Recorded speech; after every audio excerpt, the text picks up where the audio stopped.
اعوذ باللہ من الشیطان الرجیم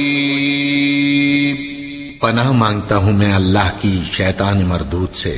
بسم اللہ الرحمن الرحیم شروع اللہ کا نام لے کر جو بڑا مہربان نہایت رحم والا ہے۔ اعوذ باللہ من الشیطان الرجیم بسم اللہ الرحمن الرحیم قال هي راودتني عن نفسي وشهد شاهد من أهلها إن كان قميصه قد من قبل فصدقت وهو من الكاذبين وإن كان قميصه قد من دبر فكذبت وهو من الصادقين فلما رأى قميصه قد من دبر قال إنه من كيدكن إن كيدكن عظيم يوسف أعرض عن هذا واستغفري لذنبك إنك كنت من الخاطئين قال هي راودتني آپ نے کہا کہ اسی نے مجھے پھسلانا چاہا تھا ان نفسی میرے نفس کے بارے میں وشہد شاہد اور گواہی دی ایک گواہی دینے والے نے من اہلہا اس کے گھر سے ان کان قمیصہ یہ کہ اگر ہے اس کی قمیص قد من قبل پھاڑی گئی سامنے سے فصدقت پس وہ عورت سچی ہے وَهُوَ مِنَ الْكَاذِبِينَ اور وہ جھوٹ بولنے والوں میں سے ہے وَإِنْ كَانَ قَمِيصُهُ اور اگر قمیص ان کی قُدَّ مِن دُبُرٍ پھاڑی گئی ہے پیچھے سے فَكَذَبَتْ پس وہ عورت جھوٹی ہے وَهُوَ مِنَ الْكَاذِبِينَ اور وہ مرد سچوں میں سے ہے فلما رأى قمیصہ پس جب دیکھا انہوں نے قمیص کو قد من دبر وہ پھٹی ہوئی ہے پیچھے سے قال تو اس عزیز نے کہا انہ من کیدکن بے شک یہ تمہارے مکر میں سے ہے ان کیدکن عظیم بے شک تمہارا مکر تمہاری چالیں عظیم بڑی ہیں یوسف اے یوسف عارض عن ھذا درگزر کر اس سے اعراض کر اس سے واستغفری لذنبک اور اے عورت تو استغفار کر اپنے گناہ کے لیے انک کنت من الخاطئین بے شک تو ہی ہے خطا کاروں میں سے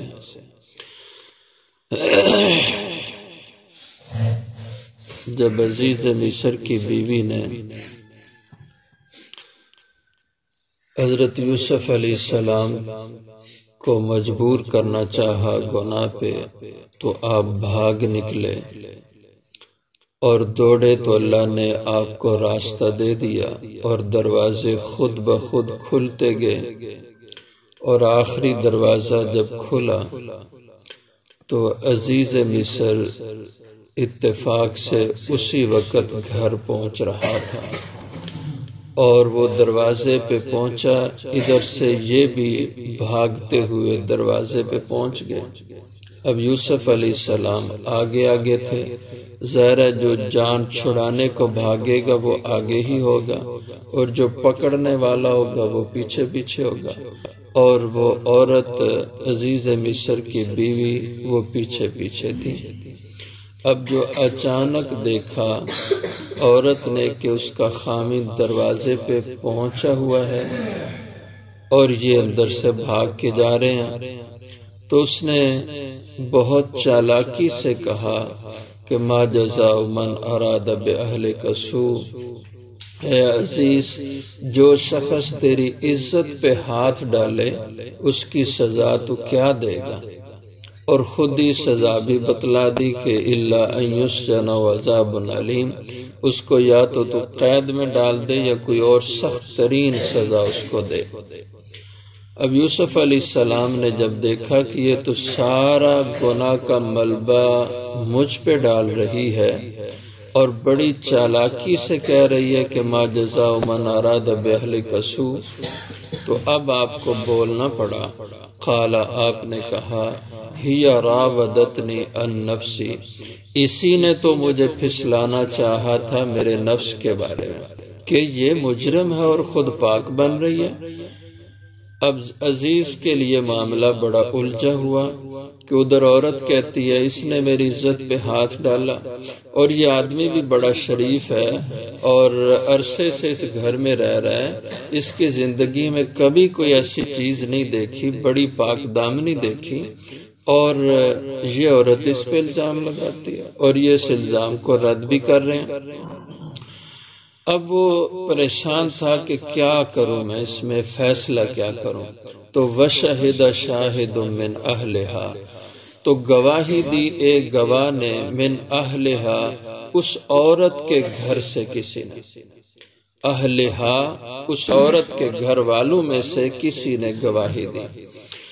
اب یہ کون گواہی دینے والا ہو سکتا ہے؟ جو اس عزیز مصر کی بیوی کے گھر کا آدمی ہو۔ تو اس کے بارے میں 2-3 تفاسیر ہیں۔ ایک تفسیر تو یہ ہے کہ جب عزیز مصر آیا تھا اپنے گھر میں اور ان دونوں کا عزیز سے ٹاکرا ہوا، تو اتفاق سے عزیز مصر کے ساتھ اس وقت زلیخا کا چچا زاد یا مامو زاد بھائی بھی تھا، اور وہ بھی ساتھ آ رہا تھا عزیز کے۔ تو اس نے یہ گواہی دی اور اس نے ایک قرینے سے اس معاملے کو سلجھانے کی ایک رائے دی کہ اس طرح یہ معاملہ سلجھ سکتا ہے۔ تو اس شاہد سے مراد زلیخا کا عزیز مصر کی بیوی کا رشتہ دار چچا زاد یا مامو زاد بھائی تھا۔ یہ ایک تفسیر ہے۔ اور دوسری تفسیر یہ ہے کہ یہ شاہد سے مراد ایک بچہ تھا جو شیر خوار تھا۔ یہ تفسیر حضرت ابن عباس رضی اللہ عنہ، حضرت سعید ابن جبیر رضی اللہ عنہ اور امام ضحاک رحمہ اللہ، یہ بڑے پائے کے مفسر ہیں، ان کی یہ تفسیر ہے کہ یہ شاہد، یہ گواہ، یہ انہی کے گھر میں یہاں کوئی بچہ تھا، انہوں نے کسی سے لے رکھا تھا، اولاد نہیں ہو رہی تھی، تو انہوں نے بچے کو پالنے کے لیے رکھا ہوا تھا اپنے گھر میں، یا کوئی ایسی صورت تھی۔ تو یہ حضرات فرماتے ہیں، اور یہی رائے اکثر مفسرین کی ہے کہ یہی بات صحیح ہے کہ یہ کوئی بچہ تھا جس نے یہ گواہی دی۔ اور چونکہ اس کے علاوہ بھی 2-3 احادیث مبارکہ ہیں جو رسول اللہ صلی اللہ علیہ وسلم نے ان میں مختلف بچوں کے پنگھوڑے میں، بچپنے میں بات کرنے، گفتگو کرنے کو بیان کیا ہے، اور ایک 2-3 حدیثیں کم و بیش ایسی ہیں جن میں ان بچوں کا ذکر خود حضور نے کیا، اور ان میں آپ نے ایک اسی شاہد بچے کا بھی ذکر کیا کہ جس نے یوسف علیہ السلام کی پنگھوڑے میں بچپنے میں بول کر کے گواہی دی تھی۔ اور ایک گواہی حضور نے فرمایا کہ دی تھی اصحاب اخدود، قرآن پاک میں اس کا واقعہ بیان ہے، والسماء ذات البروج والیوم الموعود وشاہد ومشہود قتل اصحاب الاخدود۔ یہ ایک واقعہ ہوا تھا، یہ یمن کے علاقے میں کچھ اہل ایمان کو، وہ کافر بادشاہ تھا، ذو نواس یمن کے بادشاہ کا نام تھا، اس نے کڑا تیل کا گرم کیا اور اس میں اہل ایمان کو وہ بھون رہا تھا۔ تو ایک عورت اس کی گود میں بچہ دودھ پیتا تھا، اس عورت سے بچے کو چھین کے اس نے کہا اس کو بھی ہم تیل میں ڈالنے والے ہیں، نہیں تو تو کلمہ کفر پڑھ دے، ایمان کو چھوڑ دے۔ اور وہ عورت متزلزل ہو رہی تھی، اس کا ایمان ڈولنے لگا کہ بچے کی جان بچا لوں تو میں ایمان چھوڑ دوں، کفر کہہ دوں۔ تو اس بچے نے بول کے کہا کہ اس کو انہوں نے پھینک دیا تھا اس تیل میں، تو اللہ نے اس کو جلنے کے حال میں، آگ میں اللہ نے بولنے کی طاقت دی کہ ماں گھبرا نہیں، یہ گرم تیل یا آگ نہیں، یہ تو پھولوں کی سیج ہے، تو بھی چھلانگ لگا دے، آ جا، یہ پھول ہیں، آگ نہیں، یا گھبرا نہیں، اور ایمان کا دامن نہ چھوڑنا۔ تو اس بچے نے گفتگو کی۔ اور اسی طرح حضور نے فرمایا، جریج کی ایک بہت بڑے نیک آدمی تھے، ولی تھے، پرانے زمانے عیسائی مذہب سے ان کا تعلق تھا اور عبادت گزاری میں رہتے، تو کسی آدمی کو ان سے جریج سے دشمنی ہوگی، اللہ والوں سے بعض لوگوں کو بغض بھی ہو جاتا ہے، تو اس نے ایک فاحشہ عورت کو تیار کیا کہ جریج پہ الزام لگائے۔ اس کے ہاں ناجائز بچہ ہوا، تو اس نے کہا کہ یہ بچہ جریج کا ہے۔ وہ غیر شادی شدہ عورت تھی، تو اس کے ہاں بچہ ہوا، لوگوں نے کہا یہ کہاں سے آیا؟ اس نے کہا یہ جریج کا ہے۔ تو لوگ آ کے جریج کے دروازے پہ ان کی جھونپڑی کے باہر شور مچانا شروع کر دیا، تو کیسا نیک ہے اور عبادت گزار ہے، تو نے یہ حرکت کی۔ انہوں نے کہا مجھے اس عورت کے پاس لے چلو، اس بچے کے پاس۔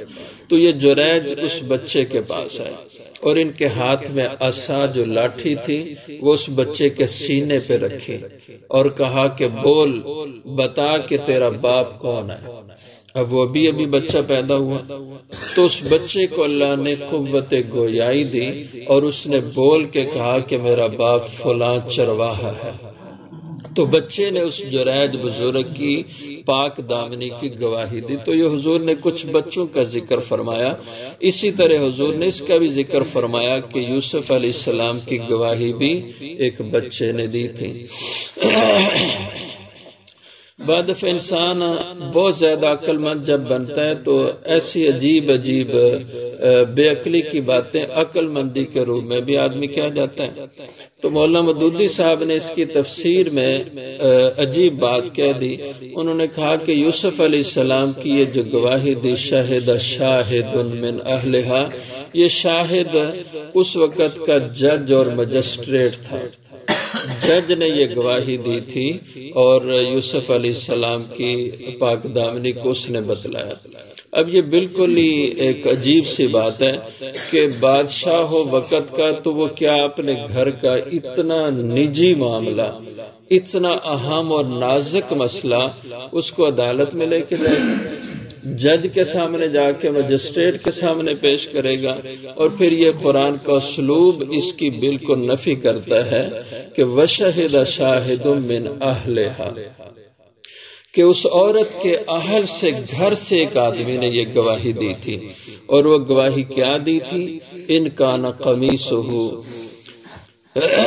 اس نے کہا کہ اگر اس یوسف کی قمیص قد من قبل، یہ پھاڑی گئی ہے سامنے سے، فصدقت، تو پھر تو عورت سچی ہے، وَهُوَ مِنَ الْكَاذِبِينَ، اور وہ مرد، یہ جو یوسف ہے، یہ پھر جھوٹ بولنے والوں میں سے ہے۔ وَإِنْ كَانَ قَمِيصُهُ، اور اگر قمیص اس مرد کی، یوسف کی، قد من دبر، پھاڑی گئی ہے پیچھے سے، تو فَكَذَبَتْ، پھر یہ عورت جھوٹی ہے، وَهُوَ مِنَ الصَّادِقِينَ، اور یہ مرد سچوں میں سے ہے۔ اس نے کہا کہ اس کو دیکھ لو، چیک کر لو۔ فَلَمَّا رَأَى قَمِيصَهُ، پھر جب دیکھا عزیز مصر نے یوسف کی قمیص کو، قد من دبر، کہ وہ واقعتاً پھاڑی گئی تھی پیچھے سے، کہ یوسف کے دامن پیچھے سے وہ قمیص پھٹی ہوئی تھی۔ اب یہ ظاہر کر رہا تھا کہ جب قمیص پیچھے سے پھٹی ہے تو مانا کہ یوسف بھاگ رہے تھے جان چھڑانے کو اور یہ عورت پکڑ رہی تھی، اس لیے جرم عورت کا ہے۔ اور اگر سامنے سے پھٹی ہے تو اس کا مطلب کہ عورت بچ رہی تھی اور یہ یوسف اس کو پکڑنے کی کوشش میں تھا، اس لیے اس نے کہا کہ میرے سامنے اس جرم کی نوعیت اس علامت سے ظاہر ہو سکتی ہے۔ اب جو علامت دیکھی تو وہ یہی تھی کہ جرم عورت کی طرف سے ہے اور یہ مرد بے قصور ہے۔